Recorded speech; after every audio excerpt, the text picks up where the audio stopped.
Merhabalar. Sizlere bugün Instagram'la ilgili çok faydalı ve çok popüler olan bir konuyla ilgili uygulama göstereceğim. IGTV'ye nasıl video atabiliriz? Daha doğrusu beğendiğimiz bir videoyu, IGTV'de yayınlanmış bir videoyu kendi IGTV'mize nasıl aktarabiliriz? Bunu anlatacağım. Öncelikle bir uygulama indirmemiz gerekiyor. Bunu önce bir sileyim ben. Şimdi öncelikle uygulamayı App Store'dan açacağım ben. Açtım. Birçok uygulama denedim ama bu en kolay ve pratik olanıydı. O yüzden bunu sizlere tavsiye ediyorum. IGTV Repost yazarsak, Repost yazalım. Zaten bu uygulama çıkacaktır. Ara diyoruz. Bunu ben daha önce indirmiştim. Bu şekilde indir diyorsunuz. Bu logoya dikkat edin. Şimdi hemen kısa sürede bu inecek. O inerken de ben Instagram'ıma geçip, zaten hemen iniyor gördünüz. Açalım bir. Uygulamayı anlatıyor. İlk adımda bu uygulamayı indirdiğimizde Instagram'ı açıp Instagram'dan herhangi bir IGTV'ye girip linki kopyalayıp gelip buraya yapıştıracağız. Ama daha sonra ilk adımda bunu yapacağız ya, daha sonraki uygulamalarda zaten link otomatik olarak bu uygulama tarafından algılanıyor. Tekrar Instagram'a girmemiz gerekmeyecek. Bunu göstereceğim zaten sizlere bu şekilde. Sonraki adım işte 3 noktaya dokunun. Sonra bağlantı linkini kopyalayın ve buraya yapıştırın. İlk adımımız bu olacak. Şimdi ben Instagram'ı şöyle kendi uygulamamdan açıyorum. Şimdi açtım.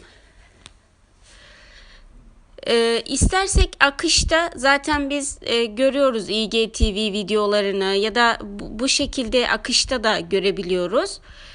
Biz şimdi size bunu anlatacağım için IGTV'ye giriyorum. Arama butonundan IGTV'ye girdim. Ben şimdi beğendiğim, kaydettiğim videolar var. Buradan da videoları kaydedebiliyoruz. Kaydedilenlere baktım.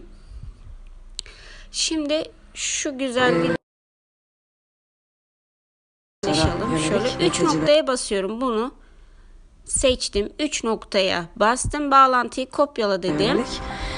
Şimdi ilk kez bu uygulamayı indirdiğim için şöyle ana sayfadan girelim. Bu uygulamayı ilk kez indirdiğim için algıladı zaten, tamam. Evet. Linki algıladı uygulama. Tekrar Instagram'dan giriş yapmama gerek kalmadı. Kendim gezinirken beğendiğim bir videoyu kopyaladığımda uygulamam hemen otomatik olarak linki algılıyor ve indiriyorum. Evet diyoruz, izin veriyoruz fotoğraflarımıza erişmeye. Bu aynı zamanda o videoyu önce galerinize indirmeyi sağlıyor.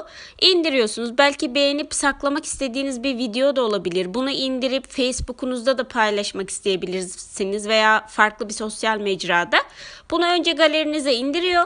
Ondan sonra ister repost edebilirsiniz, isterseniz de galerinizden direkt olarak paylaşabilirsiniz. Aç ve repost diyorum.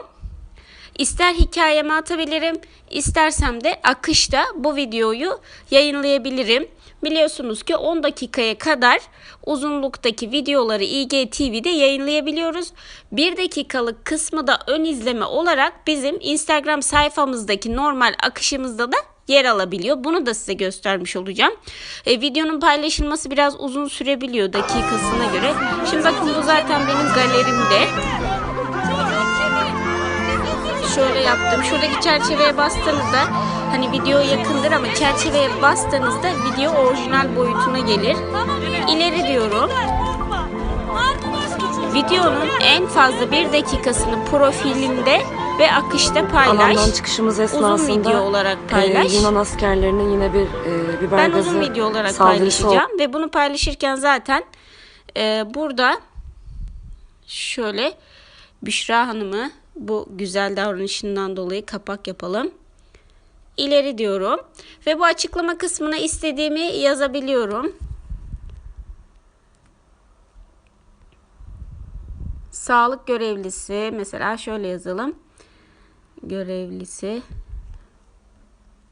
Büşra'nın merhameti. Büşra'nın merhameti diyelim. Daha sonra açıklamayı düzenleyeceğim. Şurada görüyorsunuz bir ön izleme paylaş seçeneği aktifse o zaman 1 dakikalık kısmı sizin akışınızda paylaşılacak. Daha fazlasını izlemek isteyen zaten tıkladığında IGTV'nizden devamını izlemiş olacak. Paylaş diyorum. Bakın burada zaten gönderiliyor diyor. Bekliyoruz işte. Biraz bekleyelim. Paylaşıldıktan sonra zaten gözüküyor burada. Şu anda bekliyoruz.